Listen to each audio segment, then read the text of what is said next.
تقديرا لخدمات رحمة كديليجي، نوعدت بالبرايم الماضي بفسحة خارج الأكاديمية، واختارت محمد رمضان تيرفقها. بمنتصف الأسبوع طلب من محمد ورحمة يستعدوا للخروج. رح نتعشى على البحر، عشان هيك بدك تلبس اشي تقدر تشلح من رجلك عشان رح نقصدر بالمي. يا سلام! وبلشوا يحضروا حالهم.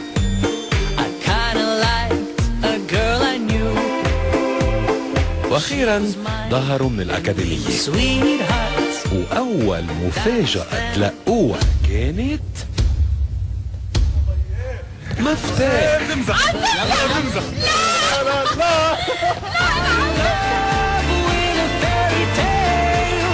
مفتاح السيارة يلي رح يكزدروا فيها سوا ويلي رح يسوقها محمد. قبل الانطلاق ودعوا أصحابهم على الشباك. محمد قاعد يسوق سيارة. وانطلقوا بعيد عن الأكاديمية.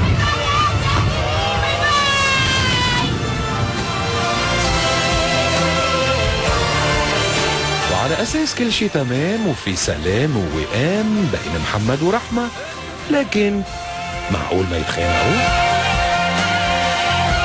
وبعد الخلاف الصغير أكيد في مصالحة. وصلوا محمد ورحمة على شط البحر، وما لحقوا وصلوا حتى رجعوا تخانقوا من جديد، وكل واحد راح بطريقه. بس محمد عنده أساليب خاصة ليراضي رحمة.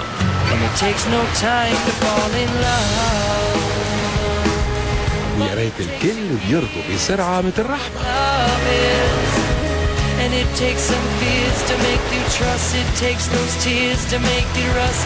It takes the dust to have it polished. Yeah. لعبوا على الشط، فشوا خلقهم وتمشوا هني وعم يتأملوا روعة غياب الشمس.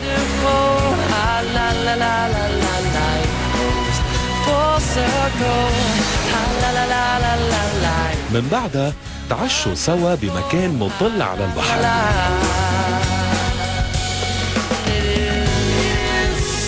واستكملت السهرة بكزدورة بين جبيل والكسليك. خدني معك بالجو الحلو، خليني معك اسرح يا حلو. وجمالك جمال، جمالك جمال مش عادي، وكلامك كلام، كلامك كلام مش عادي. وهيدا الوقت اللي مضوه سوا رح يبقى معهم ذكرى غالية بالأيام والشهور اللي جاية. غرام ليل الغرام هنيني.